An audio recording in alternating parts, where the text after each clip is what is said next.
കേരളത്തിന്റെ ഇന്നത്തെ സാഹചര്യത്തില് വെയർ ഹൗസ്, മാനുഫാക്ചറിംഗ് യൂണിറ്റ് എന്നിവയ്ക്കൊക്കെ ഒത്തിരി അനേകം ഓപ്പർച്യൂണിറ്റി നിൽക്കുന്നുണ്ട്.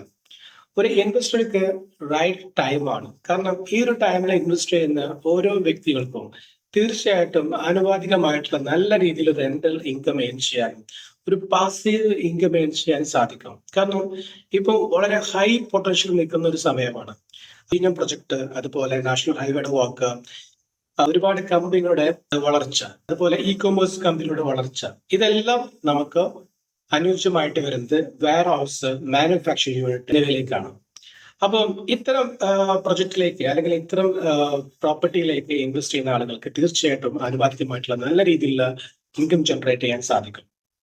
ഇവിടെ നിലവിലെ കമ്പനികൾ ഫേസ് ചെയ്യുന്ന 3 പ്രോബ്ലംസ് ആണ് നിലവിലുള്ളത്. അതിൽ ഒന്നാമത്തേത് റെന്റൽ എക്സ്പെൻസ് ആണ്.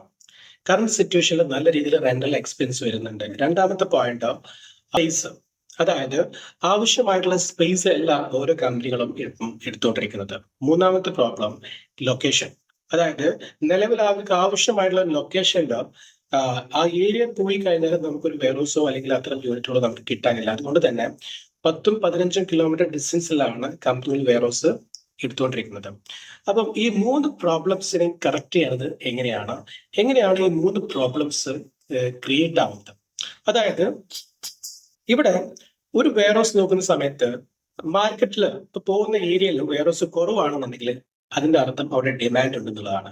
ആ ഡിമാൻഡ് ആയി നിൽക്കുന്ന സമയത്ത് വെയർഹൗസിന് തീർച്ചയായിട്ടും അവർ റെന്റൽ എക്സ്പെൻസ് കൂടുതലായിട്ട് നമ്മൾ കയ്യിൽ നിന്ന് ഈടാക്കും. അപ്പൊ നമുക്കത് നല്ല രീതിയിൽ ബേർഡൺ ആവും, അല്ലെ? അപ്പൊ നിലവിൽ മാർക്കറ്റ് പ്രൈസിൽ നിന്നും 2-3 രൂപ കൂടുതൽ വാങ്ങിച്ചിട്ടാണ് റെന്റ് ചെയ്യുന്നത്.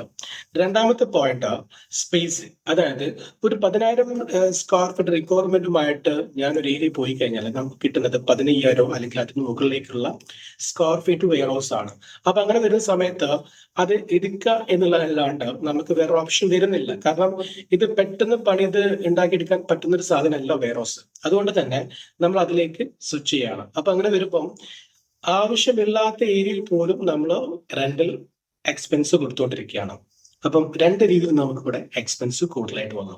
മൂന്നാമത്തത് ട്രാൻസ്പോർട്ടേഷൻ, അതായത് ഏരിയ നമുക്ക് ഒരിക്കലും മാച്ച് അല്ലാത്തൊരു ഏരിയയിൽ പോയിട്ട് നമ്മൾ എടുക്കുന്ന സമയത്ത് ട്രാൻസ്പോർട്ടേഷനും അതുപോലെ പ്രൊഡക്ടിവിറ്റിയും നമുക്ക് കുറഞ്ഞുകൊണ്ടിരിക്കും. അങ്ങനെ വരുമ്പോൾ അവിടെ നമുക്ക് നല്ല രീതിയിൽ എക്സ്പെൻസ് മീറ്റ് ചെയ്യേണ്ടി വരുന്നുണ്ട്.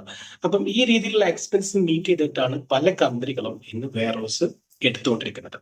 അപ്പൊ ഇതിനെ കറക്റ്റ് ചെയ്യാൻ നമുക്ക് ഏത് രീതിയിൽ കൊണ്ടുവരാൻ കഴിയും? തീർച്ചയായിട്ടും ഇതിന് ഏറ്റവും നല്ലൊരു ഓപ്ഷൻ എന്ന് പറയുന്നത് BTS ആണ്. ഈ രീതിയിൽ നിങ്ങൾ മൂവ് ചെയ്യുകയാണെന്നുണ്ടെങ്കിൽ ഫിനാൻഷ്യലി നിങ്ങൾക്ക് നല്ല രീതിയിൽ നിങ്ങൾക്ക് സേവ് ചെയ്യാൻ പറ്റും, പ്രൊഡക്ടിവിറ്റി നിങ്ങൾക്ക് കൂട്ടാൻ പറ്റും. ഇവിടെ BTS എന്ന് പറഞ്ഞാൽ നേരത്തെ തന്നെ ഒരു ലാൻഡ് ലോഡുമായിട്ട് അല്ലെങ്കിൽ ഒരു ഇൻവെസ്റ്ററുമായിട്ട് നിങ്ങൾക്ക് എന്ത് ചെയ്യാം, നിങ്ങളുടെ റിക്വയർമെന്റ് അനുസരിച്ച് നിങ്ങൾക്ക് ആവശ്യം ഉന്നയിക്കാം. അതിനനുസരിച്ച് ഒരു 5 to 6 മന്ത് അല്ലെങ്കിൽ 8 മന്തിൽ നമുക്ക് എന്ത് ചെയ്യും, കംപ്ലീറ്റ് വർക്കും പൂർത്തിയാക്കി എടുക്കാൻ പറ്റും. ഡിപ്പെൻസ് സ്ക്വയർ ഫീറ്റ് ബേസിലായിരിക്കും വരുന്നത്.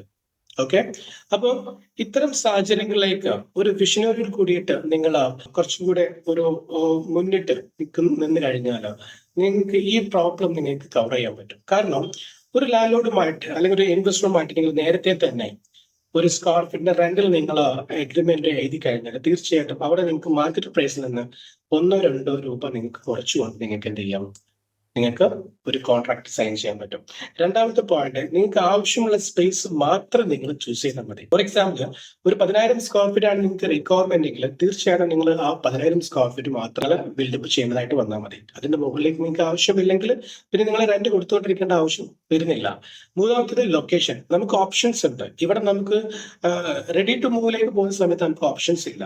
അപ്പൊ നിങ്ങൾക്ക് എവിടെയാണോ ഉള്ളത് അവിടേക്ക് മൂവ് ചെയ്യാനല്ലാണ്ട് ഓപ്ഷൻസ് ഇല്ല. നേരെ മറിച്ച് BTSലേക്ക് നിങ്ങൾ പോകുന്ന സമയത്ത് നമുക്ക് ഓപ്ഷൻസ് ഉണ്ട്. 1, 2, 3 ഓപ്ഷൻ ഉണ്ട്.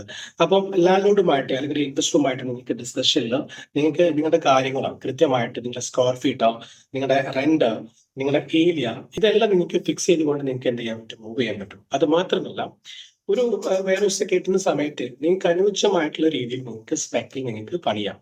എന്നിരുന്നാലും പോകുന്ന സമയത്ത് വേറൊരു കമ്പനിക്ക് അക്കോമഡേറ്റ് ചെയ്യാൻ പറ്റുന്ന രീതിയിലായിരിക്കണം നമ്മൾ പണിയേണ്ടത്. അത് ആസ് ഒരു ബിൽഡർ ശ്രദ്ധിക്കേണ്ട കാര്യമാണ്.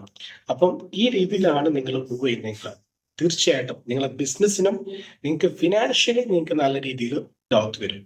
അപ്പം തീർച്ചയായിട്ടും ഇതൊരു ഓപ്പർച്യൂണിറ്റിയാണ്. ഇത്തരം സാഹചര്യങ്ങൾ അല്ലെങ്കിൽ ഇത്തരം കാര്യങ്ങൾ നിങ്ങൾ നേരത്തെ പ്ലാൻ ചെയ്ത് മുന്നോട്ട് പോയി കഴിഞ്ഞാൽ നിങ്ങൾക്ക് വലിയൊരു എമൗണ്ട് നിങ്ങൾക്ക് സേവ് ചെയ്യാൻ പറ്റും. തീർച്ചയായിട്ടും ഇതൊരു വളരെ പ്രധാനപ്പെട്ട ഒരു കാര്യമാണ്.